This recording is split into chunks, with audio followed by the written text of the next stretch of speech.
Everything is empty, and that's freedom. In Western psychology and culture, emptiness is often viewed as a void to be dreaded, a hollow absence of meaning or purpose that signals something has gone wrong. In psychology, emptiness is often associated with conditions like borderline personality disorder, addiction, and depression. This pathologization of emptiness is not surprising in a tradition that emphasizes individual substance and essence, coupled with a modern culture that glorifies constant productivity and self-actualization. The hustle culture, in particular, treats any moment of emptiness as wasted time that should be filled with achievement or consumption, denying the transformative potential of emptiness and reducing life to a relentless cycle of activity. In contrast to seeing it as a flaw, Buddhists define emptiness differently. In Buddhism, emptiness does not mean nothing. It is not a negation of existence, as most might assume. Quite the opposite. Once we are able to grasp its true meaning, emptiness becomes the very ground of possibility. In this letter, you are invited to reimagine emptiness, not as something to be feared, but as a vital space for being and becoming. Dependent origination. To grasp the wisdom and creative potential in this alternative view of emptiness, we must first understand the Buddhist concept of dependent origination. Dependent origination, also known as pratiti asamutappada in Sanskrit, is one of the core tenets of Buddhist philosophy. It describes the interconnected, interdependent nature of all phenomena. According to this principle, everything arises due to a web of causes and conditions. Simply put, nothing exists in a vacuum, and there is no single independent cause for anything.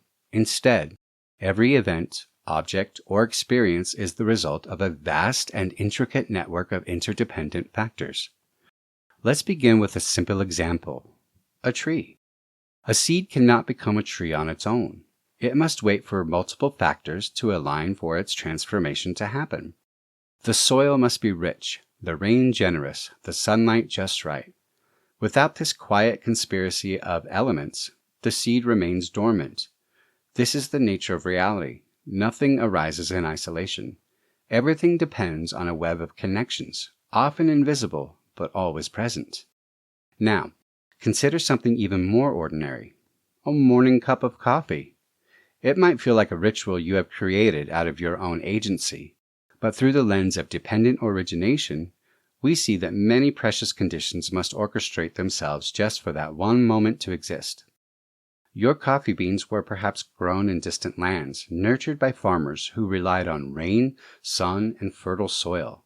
They were harvested, transported, roasted, and packaged by thousands of people you do not know or see. The water for your coffee may have come from a reservoir miles away, relying on complex pipeworks and workers who maintain them. Even your desire for coffee is not purely your own, but shaped by your culture and life experiences. For you to be sitting there at that very time holding that cup of coffee, hundreds, if not thousands of factors must align. What seems simple is anything but. Our very existence, our thoughts, feelings, and experiences are all subject to the principle of dependent origination. A moment of joy in our heart does not arise randomly or exist in an intrinsic permanent state. Perhaps we just had a meaningful interaction with a friend or received good news. Again, it all depends on countless other conditions stretching infinitely backward. For instance, the existence of your friend depended on their parents giving birth to them, raising them, and providing them with opportunities to grow into the person they are today. Many factors stretching across time and space must also align for you to meet and become friends. Anger might feel sudden and sharp, triggered by a specific event, such as a harsh word from someone. But if you pause and reflect deeply, this moment of reactivity has roots that stretch far back into history, perhaps even across generations of trauma. It is rooted in how you have been treated and the ways you might have been hurt before. It is also shaped by your beliefs and expectations, by what society has taught you about fair or unfair, right or wrong. Instead of labeling yourself as an angry person, you can recognize that anger is nothing more than a transient response to certain conditions that are fluid and shifting. There is nothing inherent in you that makes anger a fixed part of your identity. This understanding invites not only greater kindness toward yourself, but also a sense of freedom and possibility. If we deeply penetrate the wisdom of dependent origination and see the world through that lens, we will also see that everything is empty. Empty not in the sense that nothing exists, but in the sense that nothing exists in a fixed, permanent, or rigid way. Everything is simply a transient phenomenon that exists because certain conditions have come together: the tree, the cup, your anger, and most importantly, you. Emptiness is not a lack, but a liberation from tyranny of essence, permanence, and self-sufficiency. It is a creative absence of substance, of fixed notions, of labels, of permanent names. Emptiness in everything means nothing more than that, but having a firm grasp of it also brings true magic. Ichigo Ichi. Now that we have seen what emptiness means according to Buddhist teachings, the question arises, so what? How do we use that understanding to inform and change the way we live? Embracing the empty nature of things means recognizing that nothing exists independently or lasts forever. When we see that every moment is a unique convergence of countless factors that may never align again, our task is no longer to run around fixing things or striving for perfection. Instead, we are invited to lean in with a sharpened sense of appreciation. Embracing emptiness does not strip life of meaning, it enriches it. This understanding is beautifully captured by the Japanese concept of Ichigo Ichi, a philosophy born from the tradition of the tea ceremony, translated as one time, one meeting. It reminds us that every encounter, every moment, is utterly unique and unrepeatable. Waking up to this reality calls for our full attention, not because the moment is flawless, but because it will never happen again in precisely the same way.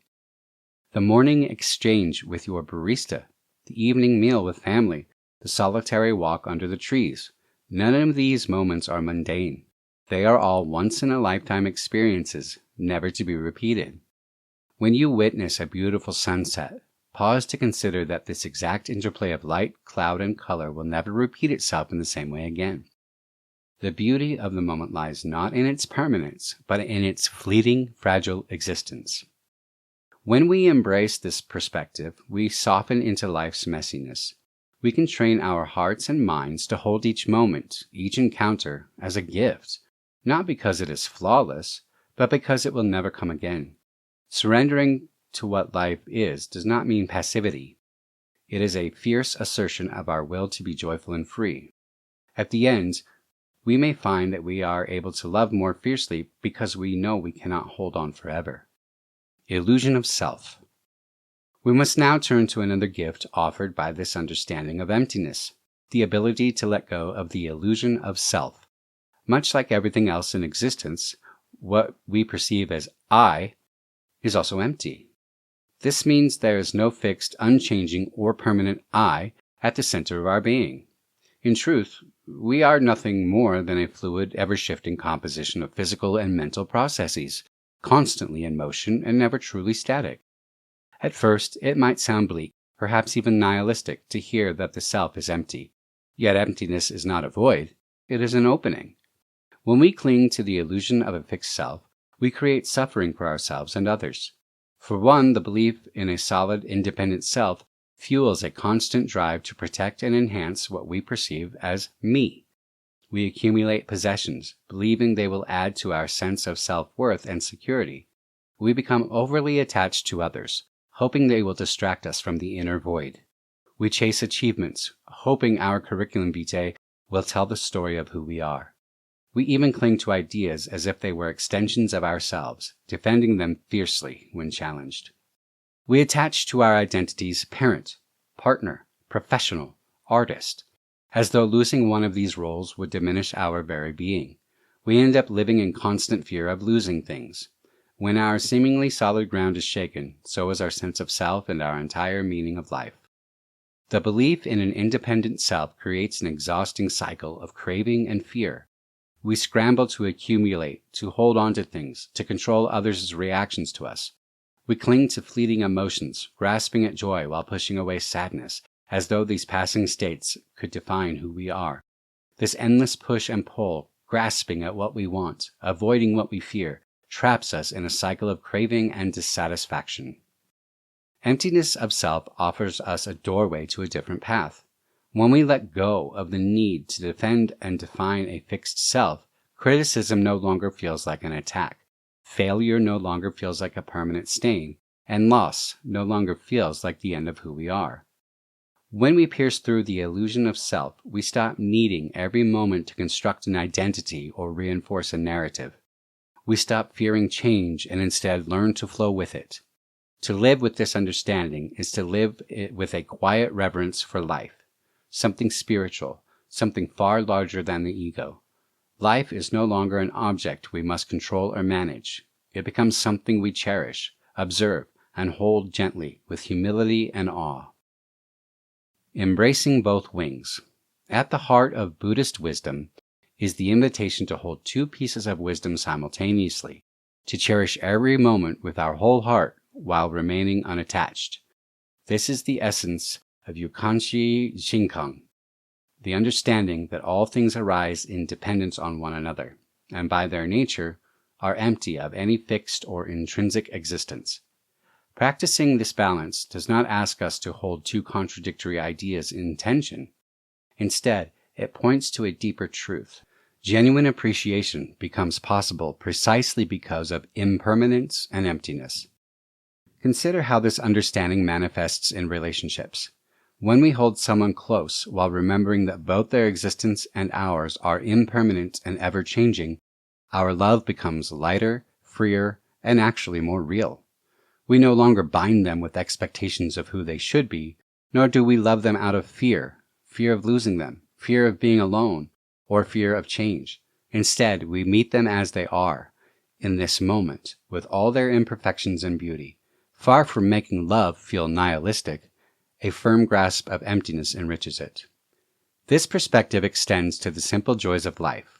We can fully immerse ourselves in a child's laughter, a moment of connection, or the beauty of a sunset, while maintaining an inner spaciousness born from understanding that these experiences are like clouds in the sky. They come together briefly, as conditions align, and then dissipate. At first, this impermanence may feel sad. How wonderful things do not last very long. But with practice, we learn to embrace the bittersweet truth of it all. This nuanced understanding helps us see reality as it is, rather than clinging to a fabricated Disney-like illusion of permanence. When we release the compulsion to cling to pleasant experiences or push away unpleasant ones, we uncover an inner resilience. We begin to see the true nature of experience, its constant ebb and flow, its arising and passing away. True psychological freedom doesn't come from escaping life's impermanence, but from embracing it so completely that we can rest in the natural flow of things. The wisdom of emptiness does not pull us away from life. It immerses us more deeply in it. It shows us how to love fiercely while letting go gracefully, how to engage fully while remaining free.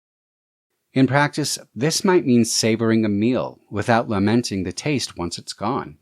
It might mean loving our children with all our hearts while accepting that their paths will unfold beyond our control.